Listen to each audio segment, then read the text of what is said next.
Welcome back. We're going to jump right in. Whether we physically or mentally acquire a skill, there are four elements that we all use to change our brains: learning knowledge, receiving hands-on instruction, paying attention, and repetition. Learning knowledge, receiving hands-on instruction, paying attention, and repetition. Learning is making synaptic connections. Instruction gets the body involved in order to have a new experience, which further enriches the brain.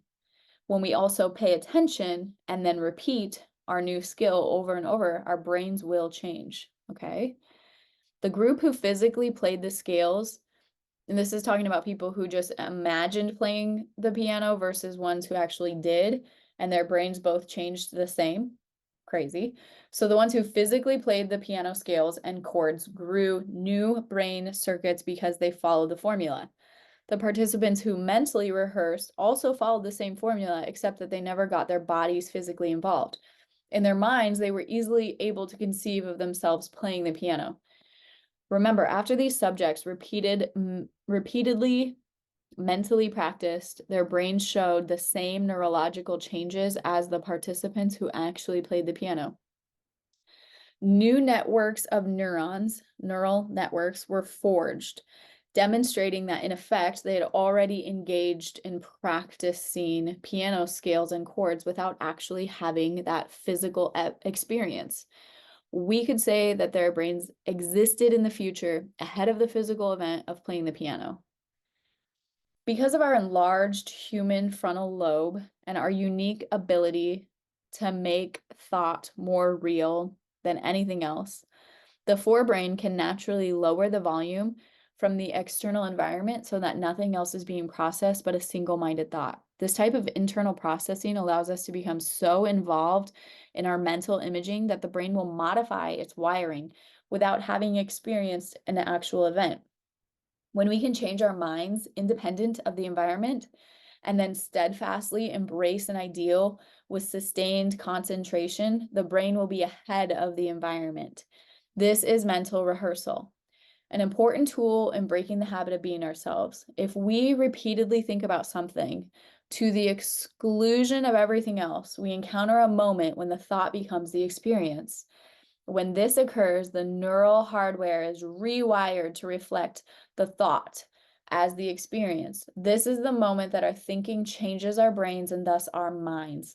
To experience that neurological change can take place in the absence of physical interactions in the environment is crucial to our success in breaking the habit of being ourselves. Let's say that again. To understand that neurological change can take place in the absence of physical interactions in the environment is crucial to our success in breaking the habit of being who we've always been. Consider the larger implications of the finger exercise experiment. If we apply that same mental rehearsal to anything that we want to do, we can change our brains ahead of any concrete experience. If you can influence your brain to change before you experience a desired future event, you will create the appropriate neural circuits that will enable you to behave in alignment with your intention before it becomes a reality in your life. Through your own repeated mental rehearsal of a better way to think, act, or be, you will install the neural hardware needed to physiologically prepare you for the new event. In fact, you'll do more than that. The brain's hardware, as I use in this analogy in the book, refers to its physical structures, its anatomy, right down to its neurons. If you keep installing, reinforcing, and refining your neurological hardware, the end result of that repetition is a neural network. In effect, a new software program, just like computer software. This program, for example, a behavior, an attitude, or an emotional state now runs automatically.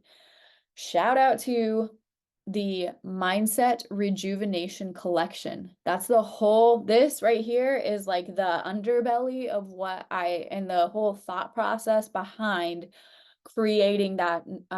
It's go to SeedSoilWater.today. The website should be in the link below. Go to the Mindset Rejuvenation Collection. If you think about our mind and our subconscious mind as the garden with which we are growing seeds, there's all sorts of seeds that have been planted in our lives. Some of them are traumatic, some of them are not, some of them are beautiful. But the traumatic and the violent and the hopeless ones, we don't want to just pop the tops off of those weeds. We need to get in there and fully remove through intentional experiences with sound frequency support, which the Mindset Rejuvenation Collection, everyone has intentional like genius behind it in order to uproot the weeds of the past, plant the seeds of what we want, and and tend to the soil and water the seeds with intentionality. So in order to create a new program of self and life. So shout out to that. Check it out. Get it and apply yourself to the work and allow yourself to create a new. It takes some time and it will take some work and you got to do the work, but it's so worth it, is it not? Okay. Now you've cultivated the brain to be ready for new experience. And frankly, you have the mind in place so that you can handle the challenge. When you change your mind, your brain changes. And when you change your brain, your mind changes. So when the time comes to demonstrate a vision contrary to the environmental conditions at hand, it is quite possible for you to be already prepared to think and act with a conviction that is steadfast and unwavering. In fact, the more you formulate an image of your behavior in a future event, the easier it will be for you to execute a new way of being. So you can believe in a future that you cannot yet see or experience with your senses, but have thought about enough times in your mind that your brain is actually changed to look like the experience has already happened ahead of the physical event in your external environment. If so, then your brain is no longer a record of the past, but has become a map to the future. Yes, I had that quote written on my wall for a really long time. Now that you know that you can change your brain by thinking differently, is it possible to change your body to look like it has had an experience ahead of an actual intended circumstances? Is your mind that powerful? Stay tuned. Okay, we're cutting this one till the next one. Subscribe, share, save the playlist so that you have it and you don't lose the channel. I'm Brittany, SeedSoilWater. Let's keep it going.